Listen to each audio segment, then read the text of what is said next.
오늘 우리에게 주신 하나님의 말씀은 여호수아 4장 10절로부터 18절입니다. 함께 보도록 하겠습니다.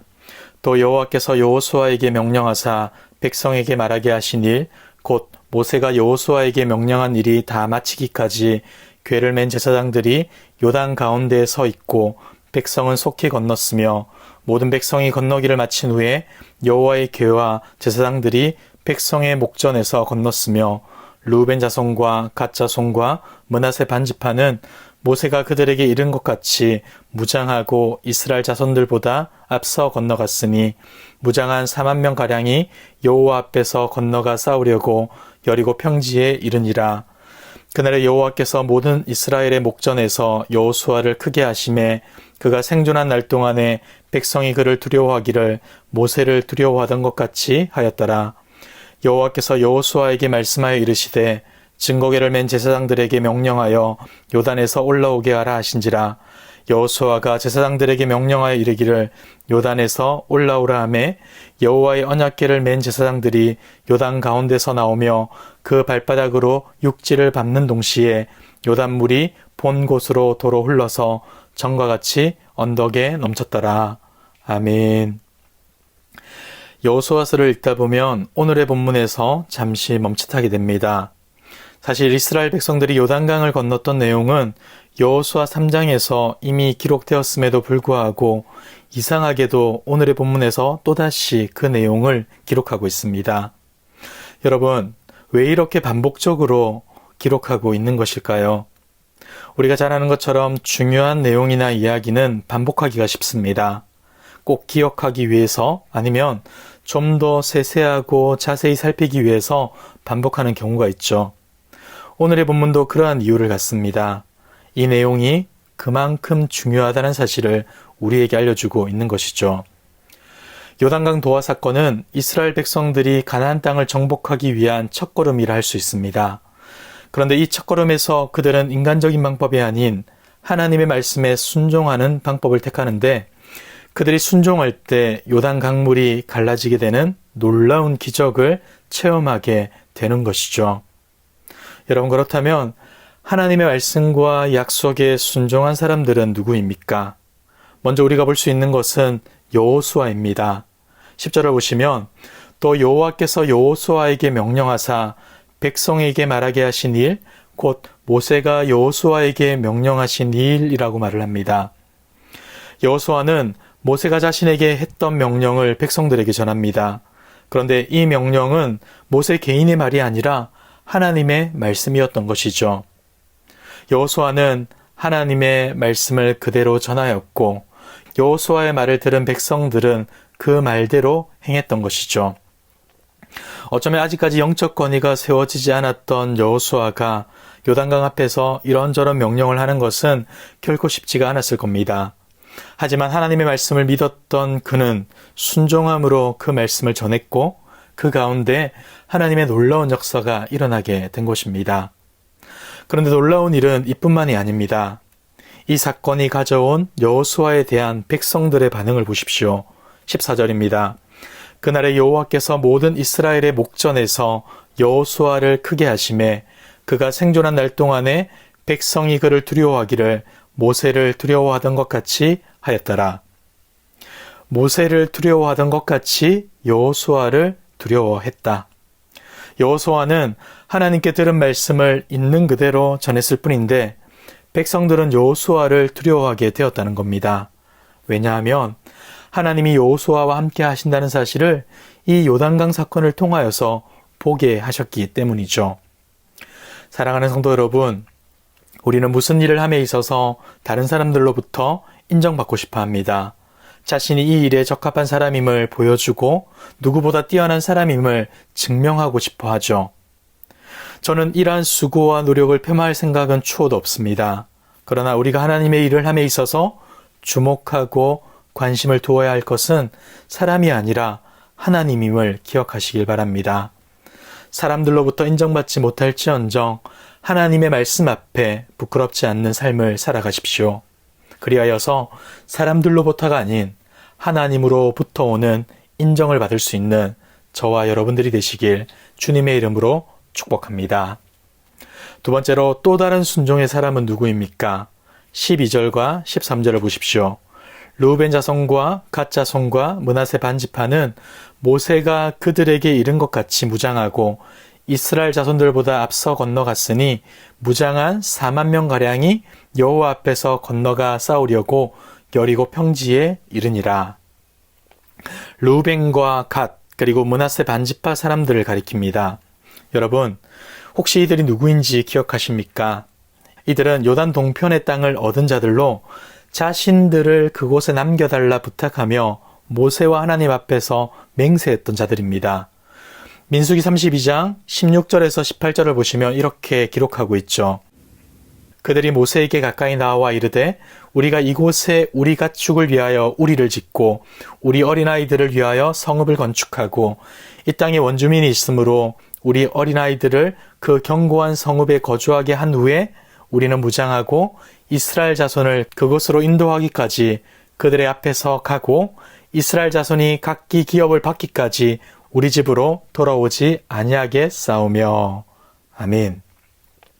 그들은 비록 요단 동편을 취하였지만 이스라엘 백성들이 약속의 땅을 차지할 때까지 함께 싸우겠다.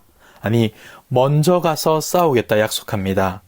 혹 죽을지 모르는 전쟁의 맨 앞에 서서 하나님께 했던 약속을 지키겠다는 것이죠. 여러분, 비록 이들은 자신의 눈에 좋아 보이는 곳을 택했지만 이후에는 하나님께 했던 약속에 부끄럽지 않는 삶을 살기 위해 노력했습니다. 자신의 삶을 바쳐서 하나님께 순종하려 했던 것이죠. 여러분, 우리는 지금 어떻게 살아가고 있습니까?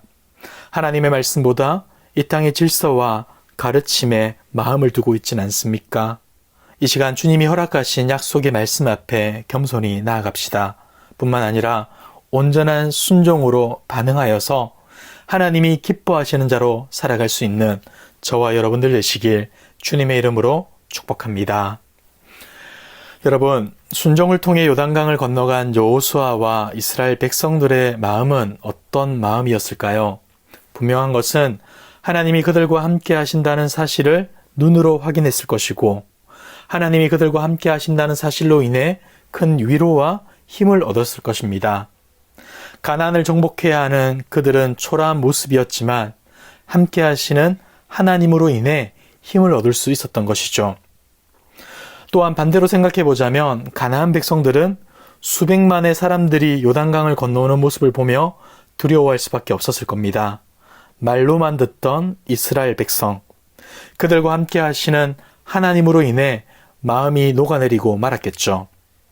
여러분, 하나님의 말씀에 순종한 이스라엘은 하나님을 통해 힘과 용기를, 그리고 대적들은 두려움을 갖게 되었습니다.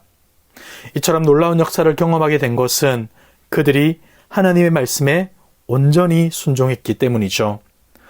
만약 말씀에 대한 순종이 아닌 인간적인 생각과 전투 전략을 짜는 데 몰두했다면 그들은 하나님의 기적을 체험하지 못했을 뿐 아니라 위로와 용기도 얻지 못했을 겁니다. 사랑하는 성도 여러분, 우리가 하나님의 말씀에 순종하는 것은 성도의 마땅한 자세이자 하나님의 은혜를 받는 통로임을 잊지 마시길 바랍니다. 우리는 순종하는 그곳에서 역사하시는 하나님을 볼 수 있는 것이고 그 하나님을 통해 위로와 힘을 얻을 수도 있는 겁니다. 오늘 본문을 보시면 하나님의 언약궤에 포커스를 맞추고 있음을 보게 됩니다. 11절을 봅시다. 모든 백성이 건너기를 마친 후에 여호와의 궤와 제사장들이 백성의 목전에서 건넜으며, 오늘 본문을 있는 그대로 지역하자면 이렇게 될 것입니다. 그리고 여호와의 궤가 건넜다. 그리고 제사장들이 백성들의 얼굴 앞에서 건넜다. 문법적으로 본문을 해석하자면 궤가 먼저 강에서 나온 후에 제사장들이 나왔다는 겁니다. 근데 여러분, 이런 장면은 실제로 불가능합니다.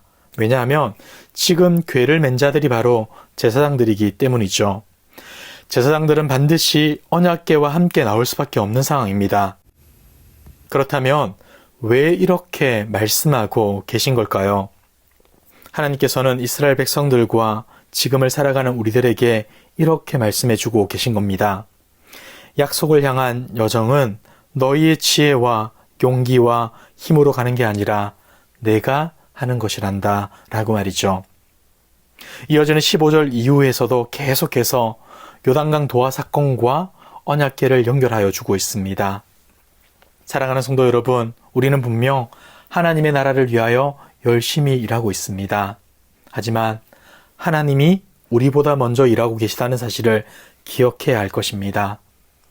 우리는 연약하고 무지하여서 가끔씩 일 자체에만 집중한 나머지 하나님이 일하고 계시다는 사실을 잊어버릴 때가 너무나 많이 있습니다. 반대로 자신의 부족함에 집중한 나머지 마땅히 섬기고 헌신해야 할 자리를 방관하기도 하죠. 그런데 여러분, 그렇게 하시면 안 됩니다. 내가 하는 게 아니라 하나님이 하십니다.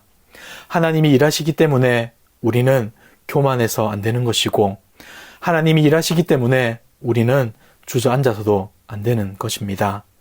사랑하는 성도 여러분, 이 시간 내가 아니라 하나님이 일하심을 기억하며 하나님이 주시는 위로와 용기를 얻을 뿐 아니라 이러한 믿음 안에서 참된 헌신과 섬김의 자리로 담대히 나아갈 수 있는 저와 여러분들 되길 주님의 이름으로 축복합니다. 기도하겠습니다. 참 좋으신 하나님 아버지, 오늘도 우리에게 복된 날 주시고 하나님을 예배하며 하나님께 기도할 수 있도록 인도하여 주심에 감사드립니다. 날마다 하나님의 말씀 앞에 겸손히 설 수 있게 하시며 말씀에 반응하여 순종하게 하옵소서. 때로는 말씀을 따라 사는 삶 속에서 어렵고 힘든 나날을 보낼 수도 있겠지만 그 속에서도 우리를 돌보시는 하나님을 통해 놀라운 위로와 회복을 경험하게 하옵소서. 오늘도 주님 앞에서 부끄럽지 않는 삶 살길 소망합니다. 이 모든 말씀 예수 그리스도의 이름으로 기도드리옵나이다. 아멘. 이 시간 기도하실 때 주신 말씀을 붙들고 기도하시고 주간 기도 제목을 따라서 환우들과 섬김 사역을 위하여서 기도하겠습니다. 영적으로나 육적으로 연약한 자들을 기억하시고 기도해 주시며 기쁨으로 섬기는 우리 교회가 될 수 있도록 모든 섬김 사역을 통하여서 세상에 소망을 주는 행복한 공동체 될 수 있도록 기도해 주십시오. 그리고 코로나19 공동기도문으로 함께 기도하도록 하겠습니다. 기도하겠습니다.